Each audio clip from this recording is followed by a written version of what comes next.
Okay, yes, we are bored. We're all bored now. But has it ever occurred to you, Wally, that the process that creates this boredom that we see in the world now may very well be a self-perpetuating, unconscious form of brainwashing created by a world totalitarian government based on money, and that all of this is much more dangerous than one thinks? And it's not just a question of individual survival, Wally, but that somebody who's bored is asleep, and somebody who's asleep will not say no? See, I keep meeting these people. I mean, just a few days ago, I met this man whom I greatly admire. He's a Swedish physicist, Gustav Bjornstrand, and he told me that he no longer watches television, he doesn't read newspapers, and he doesn't read magazines. He's completely cut them out of his life because he really does feel that we're living in some kind of Orwellian nightmare now, and that everything that you hear now contributes to turning you into a robot.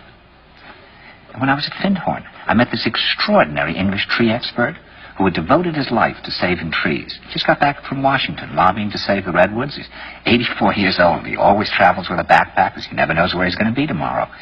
And when I met him at Findhorn, he said to me, "Where are you from?" And I said, "New York." He said, "New York, yes, that's a very interesting place. Do you know a lot of New Yorkers who keep talking about the fact that they want to leave but never do?" And I said, "Oh, yes." And he said, "Why do you think they don't leave?"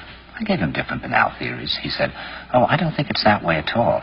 He said, "I think that New York is the new model for the new concentration camp, where the camp has been built by the inmates themselves, and the inmates are the guards, and they have this pride in this thing they've built. They've built their own prison, and so they exist in a state of schizophrenia, where they are both guards and prisoners, and as a result, they no longer have, having been lobotomized, the capacity to leave the prison they've made, or to even see it as a prison."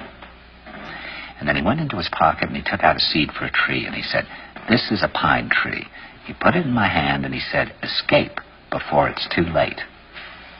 See, actually for 2 or 3 years now, Chiquita and I have had this very unpleasant feeling that we really should get out. That we really should feel like Jews in Germany in the late 30s. Get out of here.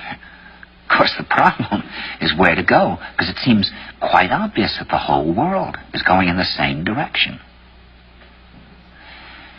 See, I think it's quite possible that the 1960s represented the last burst of the human being before he was extinguished, and that this is the beginning of the rest of the future now, and that from now on there'll simply be all these robots walking around, feeling nothing, thinking nothing, and there'll be nobody left almost to remind them that there once was a species called a human being, with feelings and thoughts, and that history and memory are right now being erased, and soon nobody will really remember that life existed on the planet.